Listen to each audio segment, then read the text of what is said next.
At 5:14 a.m., the Phoenix sky is still lavender, the kind of color that makes you think the day might be kind. Ruth Alvarez laced her sneakers on the cool tile of her kitchen, the soles tapping a familiar rhythm as if the steps were already counting themselves. On the counter, next to a chipped mug of coffee, her phone flashed 0 steps. She tapped the face, and the number faded to a faint gray circle, empty and expectant. 10,000, she told the circle, a promise and a dare. She liked leaving before the sun got arrogant. By 9 a.m., Phoenix didn't care about anyone's intentions. It cooked the sidewalks without apology. 10,000 steps was less about fitness for Ruth than it was about time. It was a number she shared with Miguel when they had first started walking the canal trails in their 60s. When his knees had not yet complained, and her hair had not yet surrendered to silver, 10,000 felt like enough to keep him close, to let her unwind their years with each footfall. She crossed 50th Avenue, where the pavement always carried yesterday's heat. A lone Palo Verde tree threw its lacework of shade over a sliver of sidewalk. Ruth shuffled under it, grateful for the temporary reprieve, then stepped back into the open and felt the temperature climb again on her skin, a quiet burn that made her shoulders rise.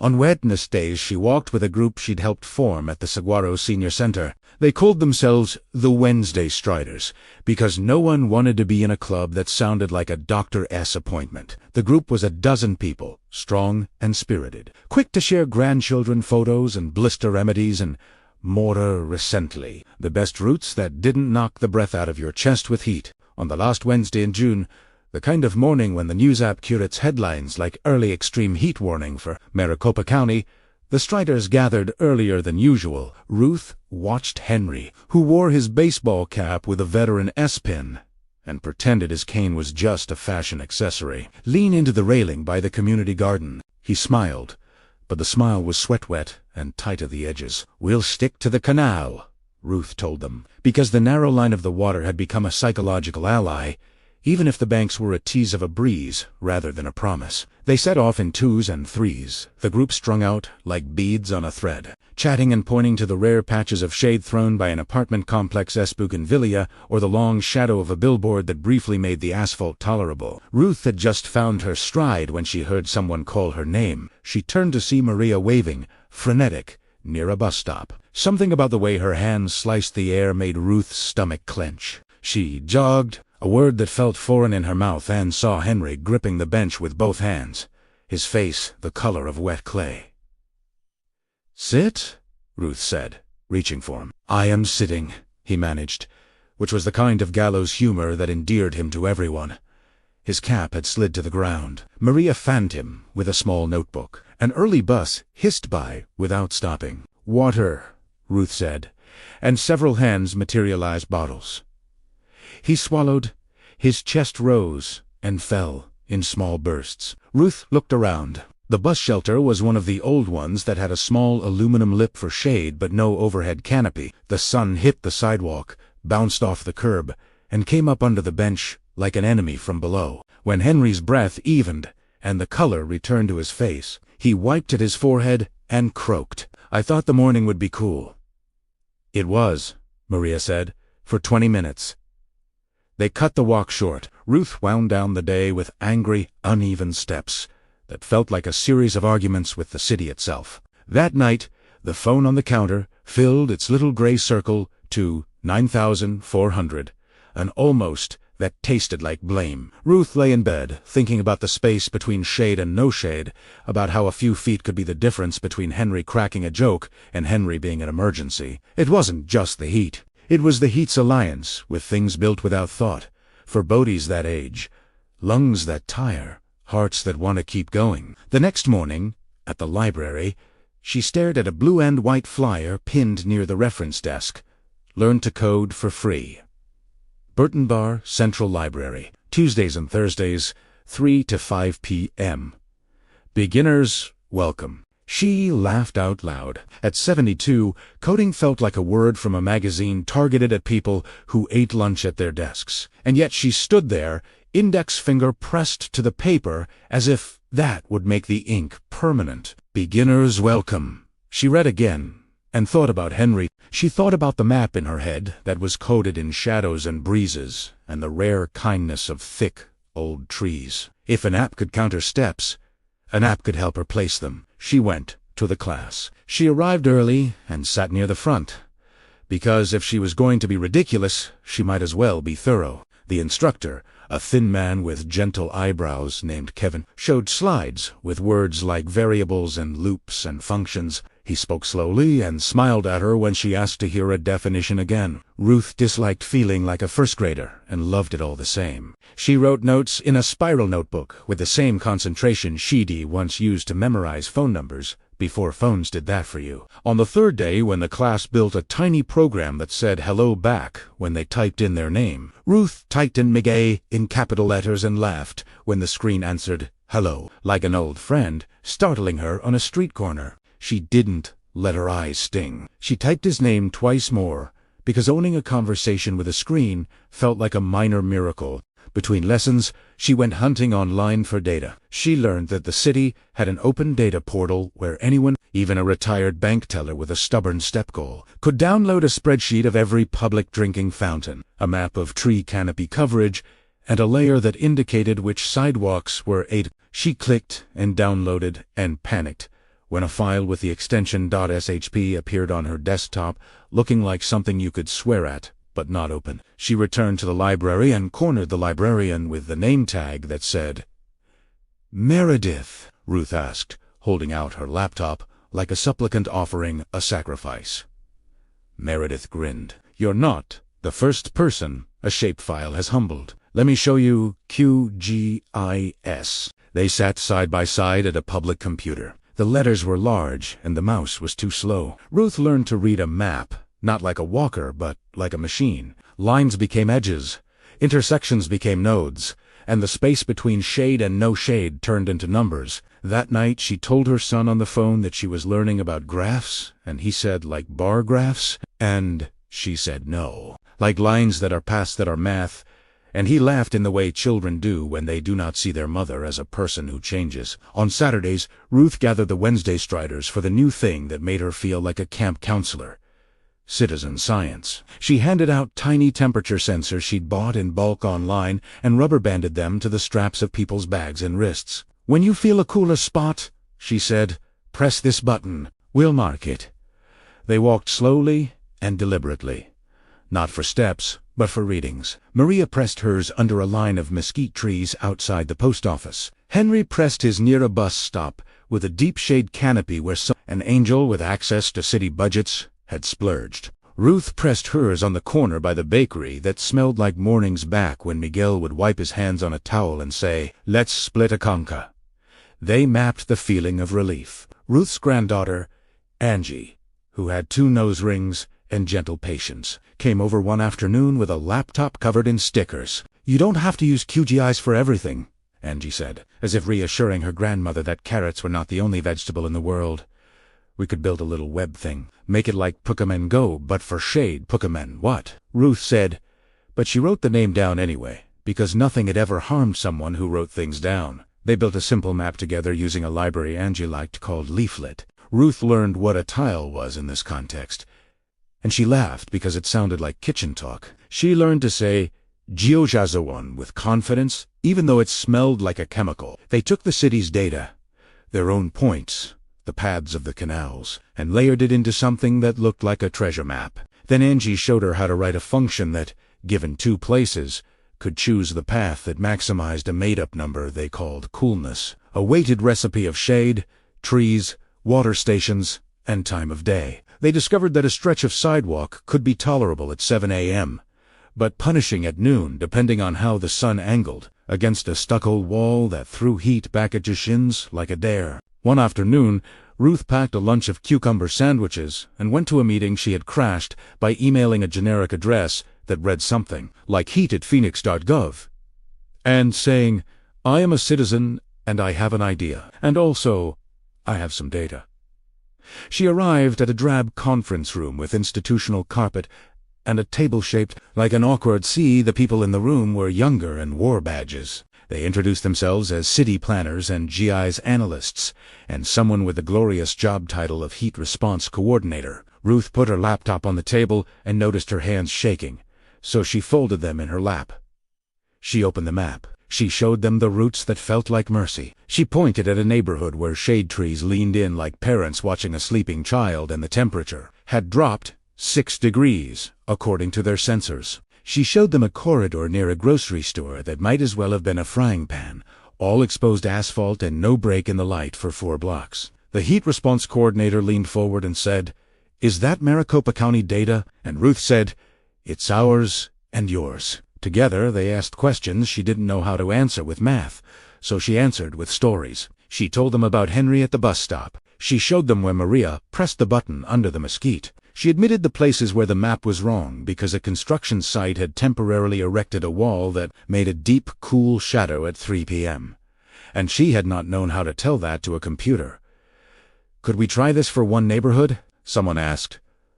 "A pilot?" Ruth nodded before she realized they were talking about her as the lead. She said, "Yes, because if not now, when?" The Wednesday Striders became beta testers, a phrase that made everyone feel both important and experimental. They walked routes, the app suggested, and gave feedback like picky restaurant reviewers. "That corner by the laundromat felt like stepping into an oven," Henry would say, and Ruth would adjust the numbers in her formula for albedo, a word she liked for its roundness. "The shade from the church portico was strong, even at 10, Maria would say, and Ruth would tweak the algorithm's respect for architecture. There were days when nothing worked. The app refused to draw a line. The code spit errors that read like insults. Her laptop fanward into a desperate whine that reminded her of a hairdryer from another century. She sat with her head in her hands until the room quieted around her. Then she took a breath. A long one. The kind that the Striders practiced when they walked past the bus depot that smelled like oil and dust, and went back to the loop she had written wrong. She fixed a single bracket. The line appeared. She laughed again, alone and loud, and her neighbor downstairs banged on the ceiling in solidarity or annoyance. She couldn't tell. Angie found a group called Code for Phoenix that met in the back of a coffee shop with too many Edison bulbs and not enough chairs. They helped Ruth optimize the pathfinding so that the app did T-stall when it tried to consider every possible path, in a grid that looked like it was drawn by a city planner holding a strict ruler. A guy with a baseball cap that said data showed her how to download satellite imagery of land surface temperature and how to use it to weight the blocks that radiated heat long into the evening. A woman whose title was something like People Who Build Better. Buses suggested adding bus route overlays so that senior walkers could ride the shaded 5 stops and then walk the cool 2. Ruth named the app Cooler Steps because she liked the double meaning. She added a big button that said, "Water near me," and another that said, "Sit down now." She put a tiny notice that said, "If you feel dizzy, stop." Technology had never felt maternal to her before she started coding. Now, it felt like a way to take care of people at scale. One August afternoon, the kind of day that made the entire world smell like scorched pepper. The news announced that Phoenix had broken some record for consecutive days above 110. Ruth wanted to spit, but she drank water instead. The Striders were restless and stubborn and full of the particular kind of pride that keeps people alive but also puts them in ambulances. Ruth sent an invitation in their group thread walk at 6 p.m. By the library, short and sweet. New route. She didn't say that she felt nervous, like a host at a party she wasn't sure would be fun. They met in the library's shadow, a delicious slice of cool that made them all sigh. Ruth pulled up Cooler Steps, tapped start, and the screen bloomed with a path that hugged the building's shade, ducked into alleys lined with older trees, skirted the asphalt sea of the parking lot in favor of a concrete walkway that ran under a section of solar panels. They walked like conspirators. Ruth watched their faces when they turned onto a block that the app had marked with 3 little snowflake icons. "Try this," she said, and watched as smiles appeared like someone had turned on a switch in their cheeks. "Feels like cheating," Henry said, and then laughed. Thank God. They ended at a new bus stop shelter with a deep canopy, a water fountain that sprayed in a fat, friendly arc, and a blue bench with a hand-painted shade tree. Someone had attached a QR code to the shelter's frame with clear tape. "Scan for cooler route," it said. Ruth blinked at it like it might be a mirage. The heat response coordinator texted her a photo of it later with a note. "We love your roots. We're adding these to the 10 hottest corridors." This month, see you at council next week. The city council meeting was a parade of other urgent, ordinary things. Ruth sat in a row with the Striders. Everyone stiff in their best clothes. Hands folded, as if the room would be more impressed if palms faced gravity. When it was her turn, Ruth stood. Her knees did not complain. She told them the story of Wednesday morning and the bus stop. She told them Cooler Steps had guided 100 people safely last week and that they were adding more. Roots every day, and that she was not a genius. She was simply stubborn and loved her friends. A councilwoman with tidy hair asked a question about maintenance. A councilman asked a question about liability. Ruth answered with what she knew. Then she did something she had not practiced. She paused, looked at the line of faces without expressions, and said, "This isn't just about data. It's about dignity. People like me deserve an option beyond stay inside or risk it. We deserve streets that consider we are still here. You don't stop needing to belong because the thermometer is rude." Later, a newscaster would play a clip of that line over footage of an elderly woman lacing her shoes at dawn and a map with blue lines and suggest that a movement had begun. The city agreed to pilot Cooler Steps in 3 neighborhoods and to work with Ruth to integrate the data into their official heat mitigation plans. The Heat Response Office printed the QR codes. They'd pay for better shelters and plant more trees in the places Ruth's sensor maps had identified as punishing. That fall, after the monsoon storms had scrubbed the sky, and the days were again only fierce, not vengeful, Ruth tapped open her app and saw a message that made her hand go to her mouth without permission. Cooler Steps has new routes from city data. Her map had become our map. Angie filmed her grandmother walking, the phone steady, the sound of sneakers on pavement like a soft metronome. She asked her to talk about variables, and Ruth explained variables like you would explain the weight of a grandchild in your arms.